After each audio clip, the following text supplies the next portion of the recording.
La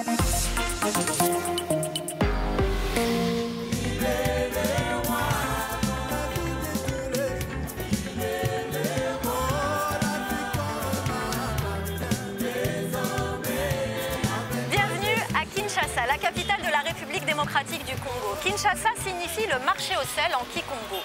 Rebaptisé en 1966, 6 ans après l'indépendance, le pays lui préfère ce nouveau nom à celui de Léopoldville, en référence au roi des Belges Léopold II et symbole d'un lourd passé colonial. Kinshasa est la 3e capitale la plus peuplée d'Afrique, avec près de 12 millions d'habitants sur une superficie de 10 000 km². Elle est aussi considérée comme étant la première agglomération francophone devant Paris. Nous allons vous faire déambuler dans ses rues, visiter ses quartiers, découvrir son visage, mais aussi celui de ses habitants. Comment vivent-ils au quotidien? Portrait d'une famille quinoise signé Thomas Nicolon. Une fois par mois, Kalema Mbuyu fait ses courses pour toute la famille dans une chambre froide de Kinshasa. Un peu plus de 50 € pour du poisson et des cuisses de poulet surgelées, un rythme de vie qui semble correspondre à la classe moyenne congolaise. Mais Kalema voit les choses différemment. Mais dans notre pays, ici, il n'existe pas la classe moyenne. C'est ça le problème. S'il y avait la classe moyenne, alors ça marcherait. Nous sommes dans une situation où on a des gens très riches, vous voyez, et des gens très pauvres. Et en bas de l'échelle, il y a des misérables.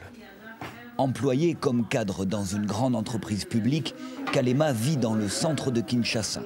Voilà 4 mois qu'il n'a pas touché son salaire. Lui et sa femme font au mieux pour subvenir aux besoins de leurs 7 enfants. Il faut nourrir les enfants. Il y a la scolarité des enfants. Ça a un coût. Il y a la fourniture en eau. Ça a un coût. La fourniture en électricité, ça a un coût. Il y a les carburants de la voiture. Tout ça a un coût. Et à côté de cela, il y a les soins de santé. Et si vous avez un salaire irrégulier comme le nôtre, il faut dire qu'on est vraiment acrobate. Suite au changement de pouvoir en RDC, les enfants de Kalema espèrent un train de vie plus stable que celui de leurs parents. Je serai chirurgien. Je veux vraiment m'épanouir, vraiment devenir grand et surtout être une référence. Comme je suis sous tutelle de mes parents, vraiment je suis en tutelle de mes parents. Et une fois que j'ai mes propres finances, enfin voilà, je serai devenue millionnaire et puis voilà mes ambitions. La République démocratique du Congo peine à voir émerger une classe intermédiaire. C'est l'un des grands défis du nouveau président Félix Tshisekedi, le développement social de la population et la réduction de l'écart entre riches et pauvres.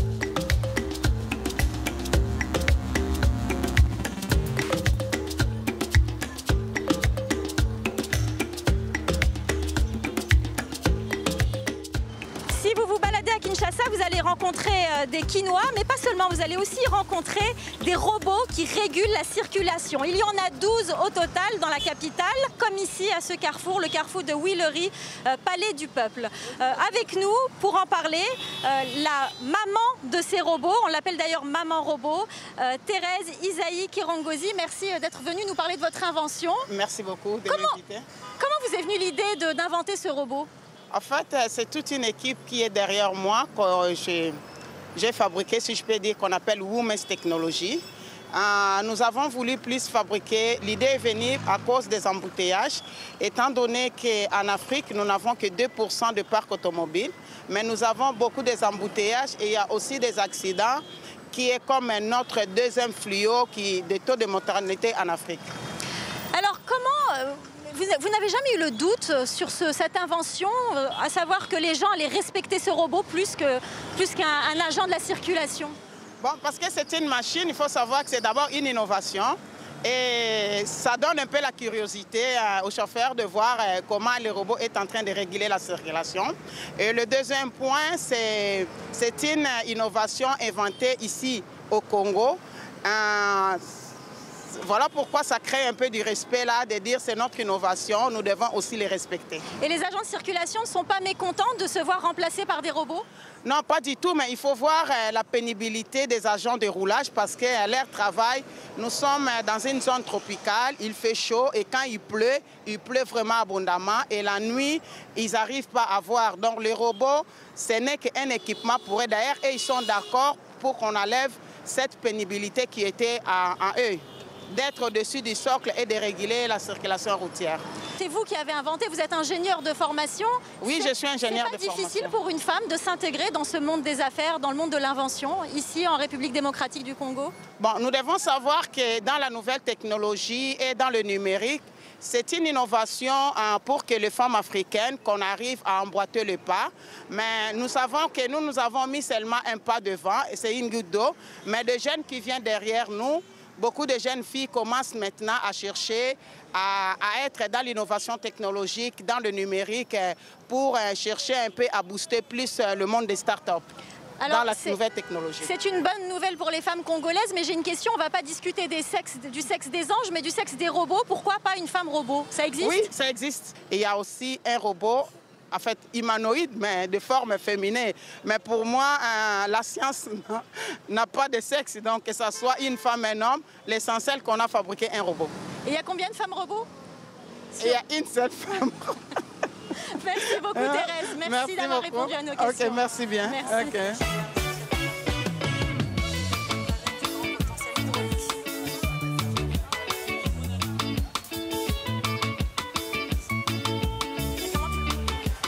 Kinshasa a su passer le cap de la modernité, vous avez pu le constater, mais la capitale congolaise a aussi son côté sombre. Ses plus grandes artères sont goudronnées, éclairées, mais ce n'est pas le cas des routes secondaires. À peine 16% de la population a accès à l'électricité, 99% de son réseau est hydraulique et ça tombe bien, le pays possède le 3e plus grand potentiel au monde après la Chine et la Russie. Ce potentiel s'appelle le fleuve Congo. Thomas Nicolon s'est rendu sur place. C'est un fleuve mythique, théâtre de 1001 légendes ancestrales.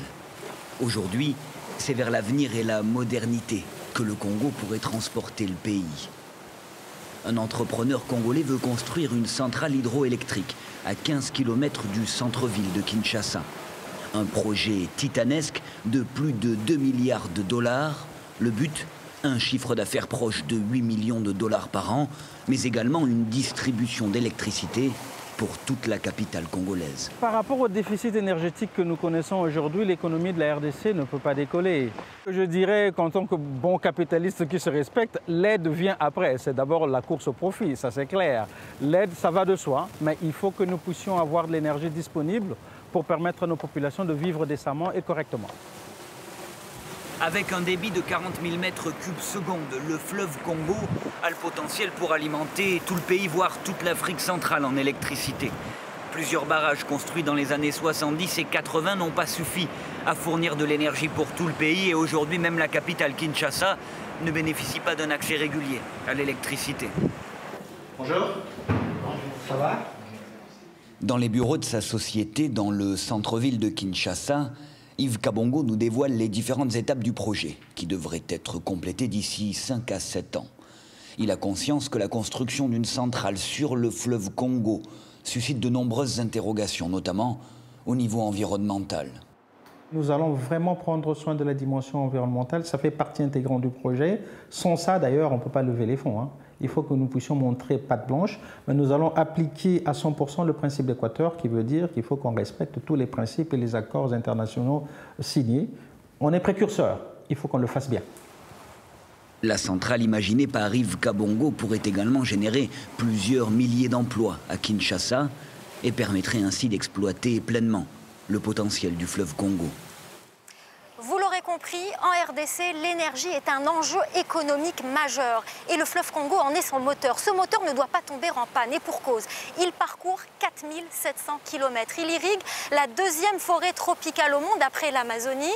Il est en quelque sorte la principale artère du deuxième poumon de la planète. Pour en parler avec nous, Floribert Botamba, coordinateur de projet pour l'ONG WWF. Merci beaucoup d'être avec nous, de vous avoir rejoint sur ce site. Merci, Tout d'abord, parmi les menaces du fleuve Congo, ce sont ces déchets plastiques que l'on voit d'ailleurs, ces bouteilles. Effectivement, c'est un problème très très important où la responsabilité est totalement partagée par le gouvernement, les secteurs privés, les ménages ainsi que la société civile. Il faut que tous ces acteurs puissent prendre compte de la réalité de ce que nous voyons ici et de ce que nous ne voyons pas pour améliorer la gestion de ces déchets. Et c'est l'une des priorités aujourd'hui de WWF dans le cadre de la gestion des déchets plastiques. Il y a les menaces que l'on voit et celles que l'on ne voit pas et elles sont tout aussi importantes. Effectivement, nous avons des entreprises qui font l'extraction des minerais. Nous avons aussi des grandes sociétés qui font toutes sortes d'activités qui génèrent des déchets et qui polluent.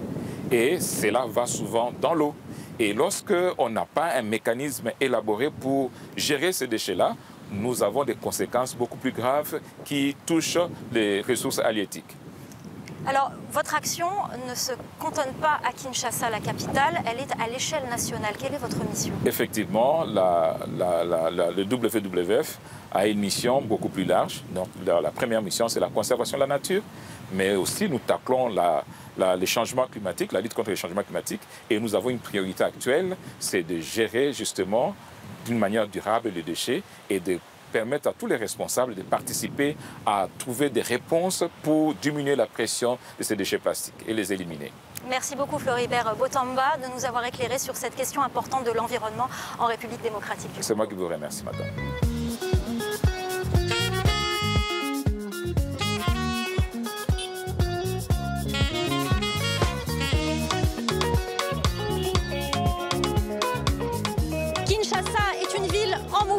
Une ville festive et les artistes s'y sentent bien. Et c'est justement ici à Victoire qu'ils se retrouvent.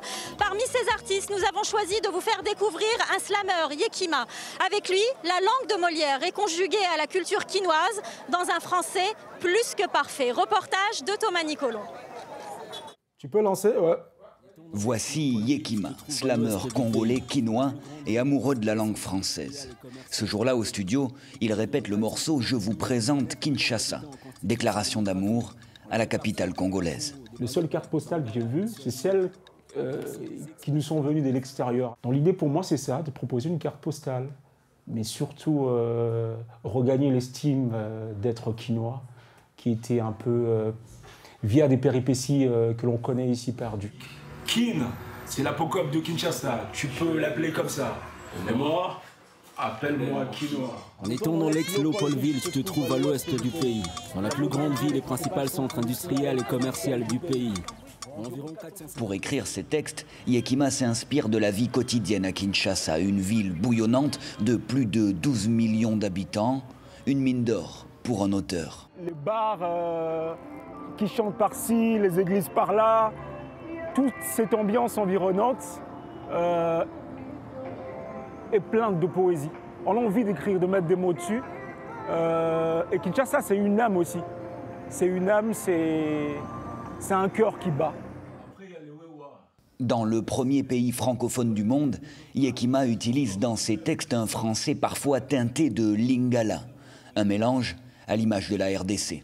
Le français est très poétique, il y a une scansion, un rythme, une musicalité avec cette langue. Il faut se l'approprier. Je crois que la francophonie, c'est aussi cet espace que l'on partage avec les autres, avec qui on a en commun la langue française et tout. Mais c'est qu'est-ce que nous on apporte dans cette langue française. C'est aussi ça en fait, qu'est-ce que nous on apporte, qu'est-ce qu'on y injecte, quelles sont les nouveautés et tout ça.